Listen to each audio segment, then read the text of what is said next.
Pacers win again. They absolutely crush the Miami Heat. Probably their best performance of the season. How did they do it with a new starting five? A great start. Some stuff to maybe build on that's actually critical, learning things for the long-term future. How about that? We'll get to it all today on the Locked On Pacers podcast.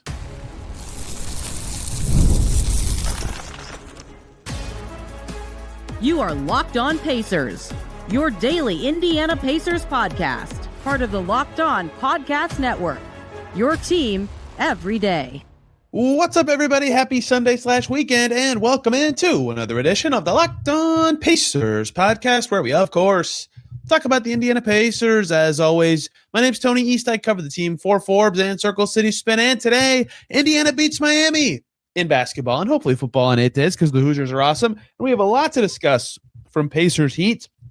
Dominant win for the Pacers, an over 500 opponent. They beat Golden State. They beat Miami. Those are their two best opponent wins, and they crushed the Heat. This was, to me, their best performance of the season. All the rest of their wins besides those are teams that were playing bad at the time or just straight-up bad teams. This was a good win for the Pacers. Easy to point to the Heat's three-point shooting as a big reason for it. They were 4 for 30 from deep, but even on a night where they would make 8 more threes and shoot 40% from three, it's a tie game. The Pacers played very well. They were connected on defense. Their new starting five was good on offense. Andrew Nembhard was sensational. Siakam was not brilliant, and they still won for the first time this season. A lot of good digestible things for the Pacers in this game as they get win number 8 and 2 in a row. 13 losses in a row, bookended by 2 consecutive wins on each side. Very weird, very Pacers. And yet, this one started off exactly how they would hope, right? This is something that has not been a problem for the Pacers. In the calendar year 2026, they've had a 9 or bigger point lead in every first quarter they played this entire year, which is crazy because they've blown some rough games in that stretch. But they were so good to start this game. Double-digit lead like that. Heat are calling timeouts. Second biggest lead of the season in the first quarter. They're up 25.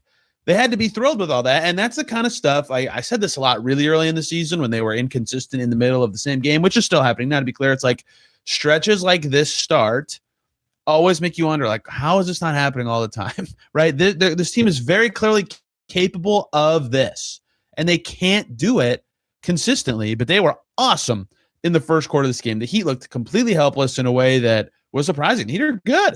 The Heat are pretty good, and they were healthy. It was like a big deal for the Heat that they had no injuries and they could finally put their whole roster of players out together and see how things worked. And the Pacers just were running through them, making shot, player movement very good, ball movement very good, like unrecognizably good for the team this year. The Heat had 29 points in the first 17 minutes. Excellent defense from the Pacers. Norm Powell, who Rick Carlisle rightly, I think, said is having an all-star season. If you only watch this game, this is the first time you watched Norm Powell this season, you would not know it. He had 1 point in the first 20 minutes of this game. The Pacers defended him excellently, and that's how they set the tone to get this one done, because they were up huge for so much of the first half, which meant that it did happen, as it always does. The Pacers had their bad stretch, right? They were up 29, the Pacers did. Late in this game, they're up 25 twice in the first half, and their lead gets down to 7 in the third quarter. This has happened to them many times this year. They just have a god-awful quarter. It costs them the game, and I bet there were many people who thought, including me for a little bit of time, they're gonna lose. Like they've done this before this season. And against the Heat in the fourth quarter in Miami, the Heat just ran them out of the gym.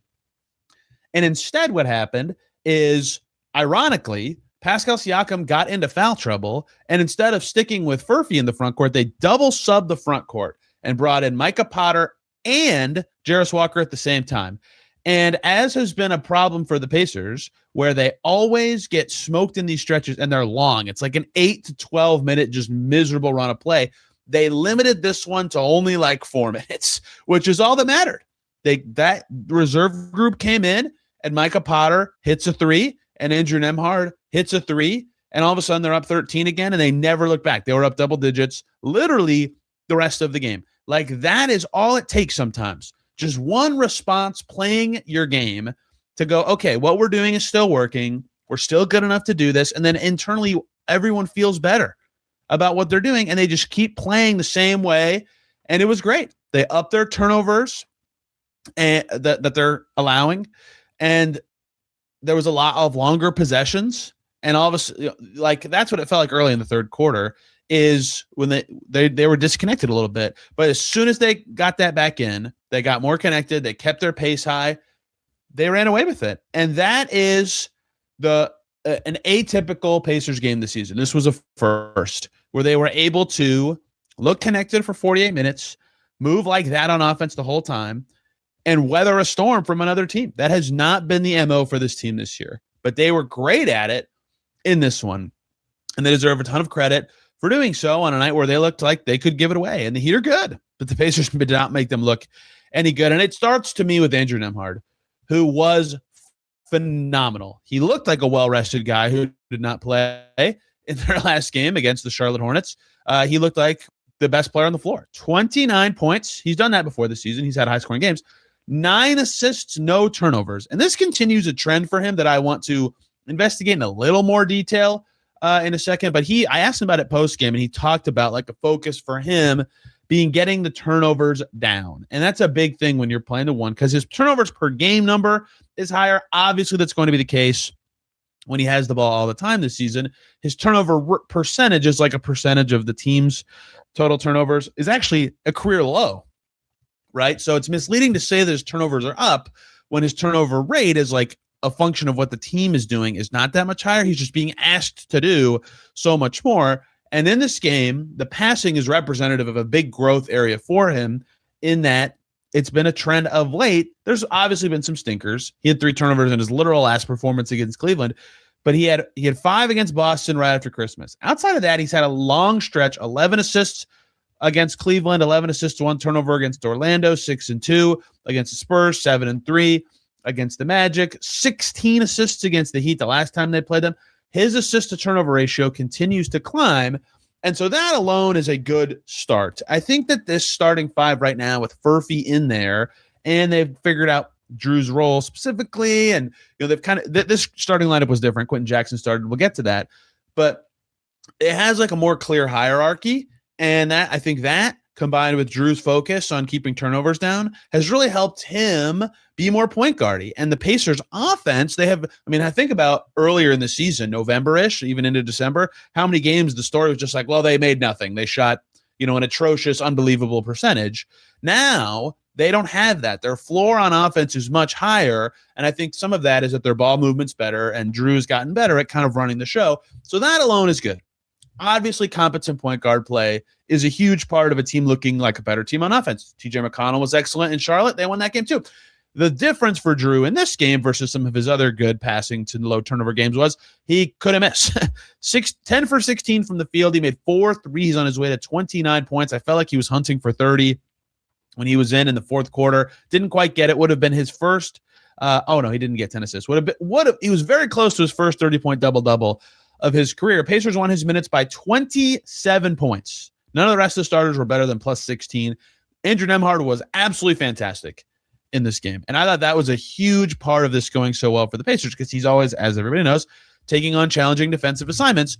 Well, they need him to do that. And they need him to be the point guard, floor general type. And he was. He was sensational. And TJ McConnell off the bench, 7 assists, 1 turnover, and he had 12 points. That was awesome point guard play for 48 minutes for the Pacers. And that was that's happened for them this season, but not enough. And that is huge for them in this game. They also got good play at the center spots, but not from centers, because that was the other story of this game that we'll see if this is a trend. It'll be a lot easier to evaluate the stuff over a longer sample. And when they don't play a team that shot 4 for 30 from deep, again, the Pacers, I was there. I saw the game.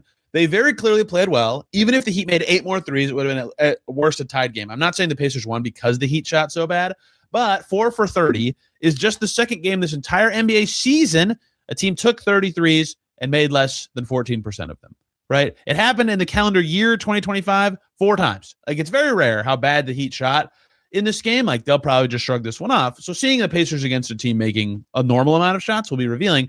But they did change their starting 5 in this game. And it was really interesting because there's been a lot of correct chatter about the success of this Furphy Siakam front court, where like kind of Furphy's the center on offense, and sometimes he's guarding the center. But in this game, Pascal Siakam was guarding the center. He was guarding Bam Adebayo. And you wonder I was like, wow, they're going no center against Bam. And the very first Heat basket was a Bam offensive rebound. And that was the fear for the Pacers. But it didn't, one, Siakam deserves a lot of credit. He defended Bam pretty well. Siakam had 7 boards in this game. You're going to have to be good on the glass in that kind of matchup. Bam had 9. Bam was 5 for 12 with 13 points. And Siakam did well on the glass. That's what they needed from him in this game. So that made it work. But that duo is just something. Like, Furphy is the perfect 5th option starter. I've talked about that on offense. His defense is tenacious. We'll talk more about him specifically because he had some other good plays in this game. And the way they link up defensively, the way they provide success on the glass is very revealing, right? And so I thought that starting 5 actually provided some credible minutes. We'll talk more about some of the individuals. Quentin Jackson was awesome, but not in the way he normally is awesome in this game.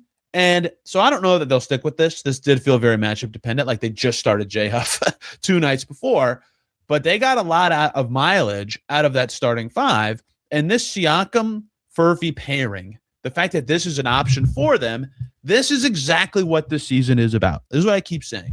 Even if they win, they should be happy to walk out of a game going, oh, cool. Maybe this lineup's a thing we could try next year. Maybe this duo is going to be something awesome for us next year, especially in moments when Haliburton's off the floor. Great. Siakam already plays a lot with the bench. Stick him with Johnny Furphy on the second units. See if that goes well for you next year. Right? This should be exactly what they're trying to learn, is that those two have formed a good duo. Furphy made shots. We'll talk about him. He was great. Siakam had actually a pretty pedestrian game for his standards, too, at least statistically. This is the first time the entire season the Pacers have won a game in which Pascal Siakam scores less than 22 points. In their other wins, in their other 7 wins, he had 24, 30, 27, 22, 23, 36, and 24. And in all those games, he shot at least, the worst shooting percentage he had was 10 for 21. That's 47.6%. In this game, they win, and he was 4 for 15 with 11 points. And it took him till the fourth quarter to get to 11. He has yet to not score in double digits this year. This one was close. It was sweaty, right? So if you think back to the first Pacers Heat game late last month, the first half of that game, the Heat were switching everything, and Siakam just fried every matchup. I think he had 24 points at halftime of that game, right? He was crushing them. It was unbelievable. And then they obviously got blown out in the fourth quarter. But in the second half, you saw the Heat go to zone, and you saw the Heat really double him. And he finished with 33. He still had a wonderful game. But you knew they'd come out covering him differently. And they did. They put doubles on him and forced him to pass. And that's why he had 5 assists. He also had 5 turnovers, but he moved the ball more. And so he had 5 assists. He defended Bam. He had 7 rebounds. He had an awesome, mediocre for him kind of game, right? Drawing attention, defending Bam Adebayo, winning a game where he's 11 points on 4 for 15. That is so un-Pacers like this year. And so in all those ways I just said, this was a very different from the norm and encouraging in ways that haven't always been the case for the Pacers kind of game.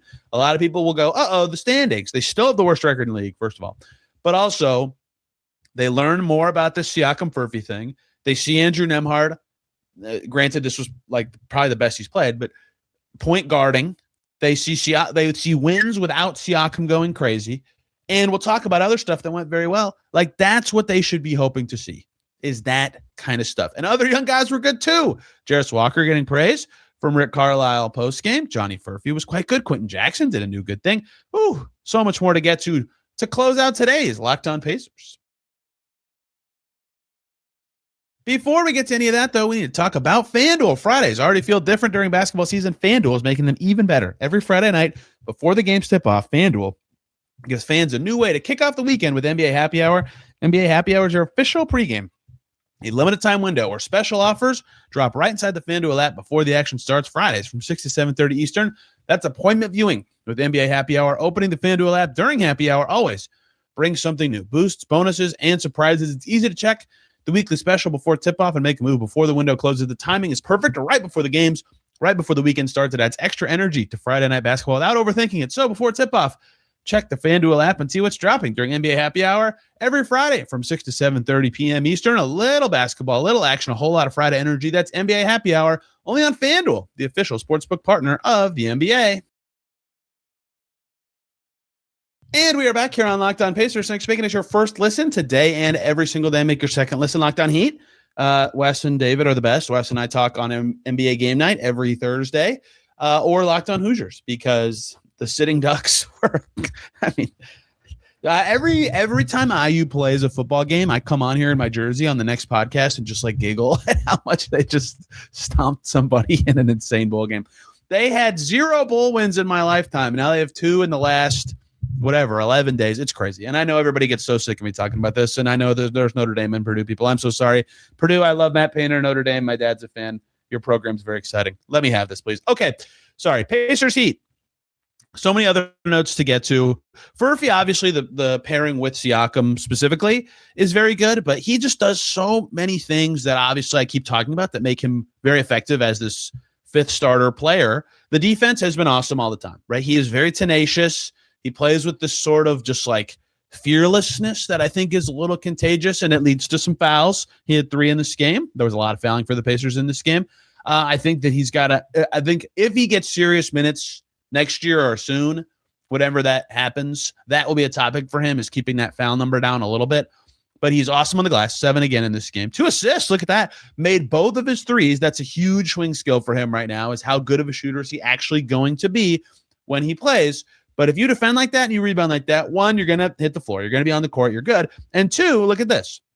He catches on the right wing in like the second quarter of this game, right in front of the Pacers bench, and there's like 8 on the shot clock, and typical Johnny Furphy and 5th option Johnny Furphy, and this is fine, would pass it back to another player. Again, that's not a bad thing.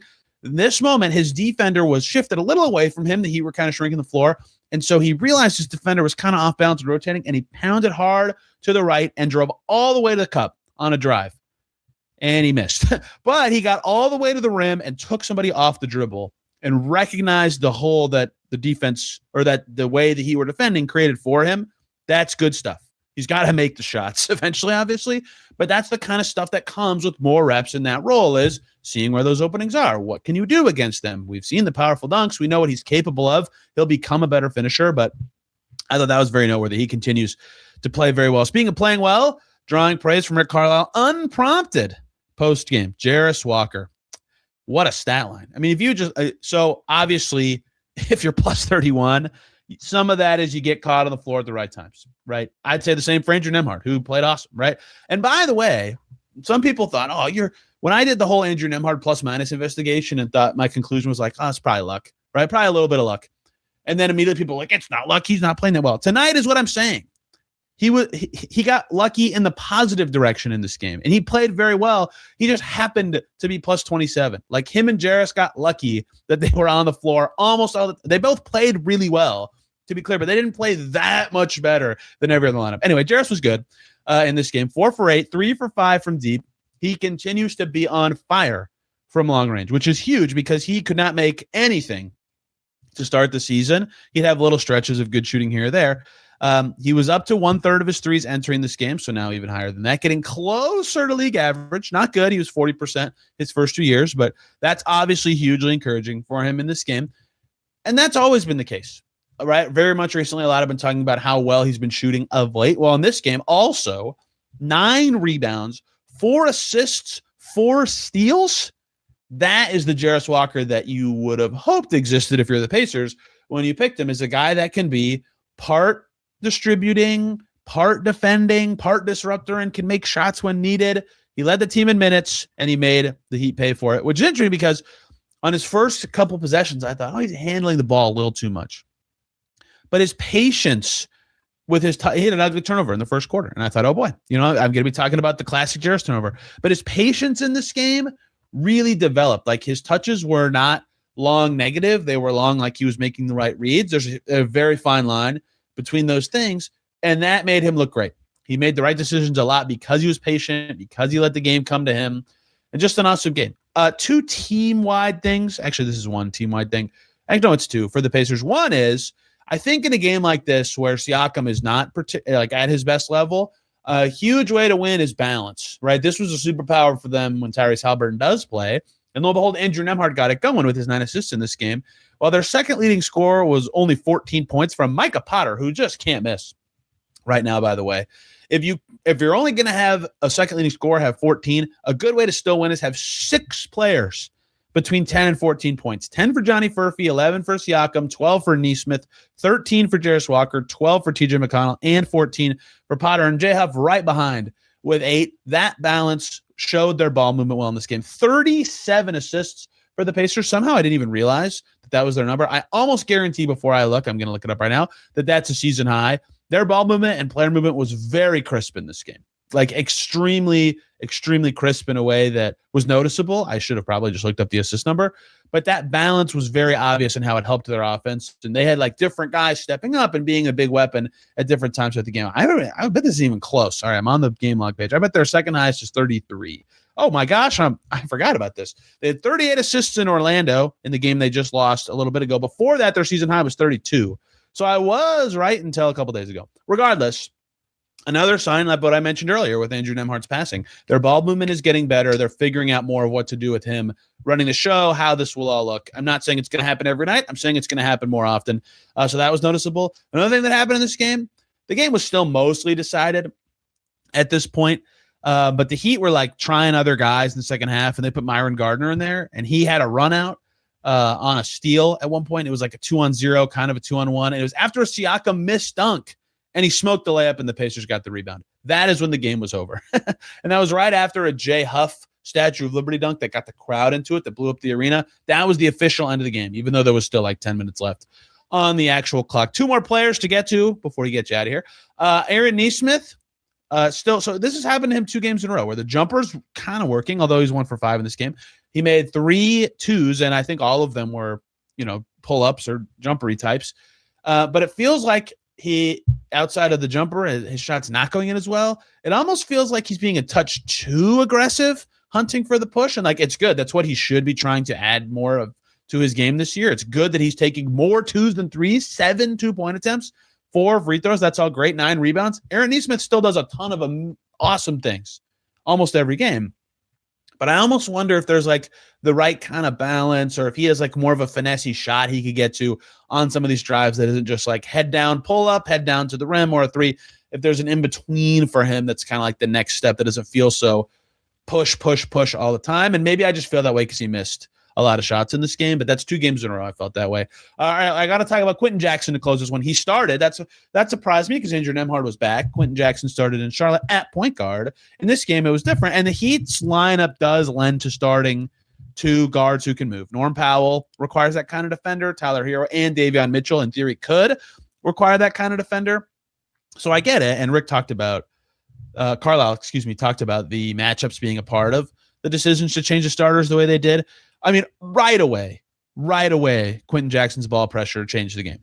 I don't think he got credit for either steal. Siakam got credit for the first steal of the game, but Jackson's ball pressure forced, I believe, a crummy-ish exchange for the Heat. Siakam steal, Jackson gets in the ball, he scores in a layup. And then the second possession, goofy pass, a lot of pressure on Norm Powell. Quentin Jackson does get credited for the steal, and then Andrew Nembhard gets a run-out layup. It's already 4-0, and both plays were created by pesky defense from Quentin Jackson. I thought I had 2 notes on him, which is funny because my second note on him is his defense has been shifty, moving, and focused. So a lot of my notes about him, and by a lot I mean both, were about his defense. He looked really good on that end of the floor, and he post-game was doing a TV interview with Pat Boylan and mentioned his defense, right? He goes 2 for 6 from the field and has 1 assist to 2 turnovers. Normally you'd think, not an effective game from a guard. He was great. His defense was really, really good in a way that got things moving for the Pacers, who had good flow to their game, got more possessions in the Heat by forcing some of those turnovers. The Heat had 19 turnovers in this game,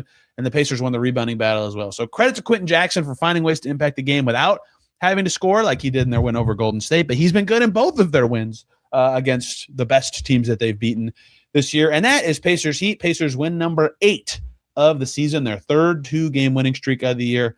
Better foe, and the Celtics coming to town next. We'll be podcasting after that. In the meantime, tomorrow, Tyler Smith's going to join us to talk about what is going better here that the Pacers can actually take something from, and a little bit of trade deadline topic-y stuff. I want to do a couple more trading topics with a guest this week before January 15th comes. Rhett Bauer and I will presumably do something for that. Lots of guests coming this week. We'll get on it. And a couple things that no one is talking about for some reason that you need to know about. Thank you all so much for listening today. You can find me on social media at Tony R. East, and this podcast at Locked On Pacers. Back tomorrow talking more Pacers. Till then, everybody have a wonderful day.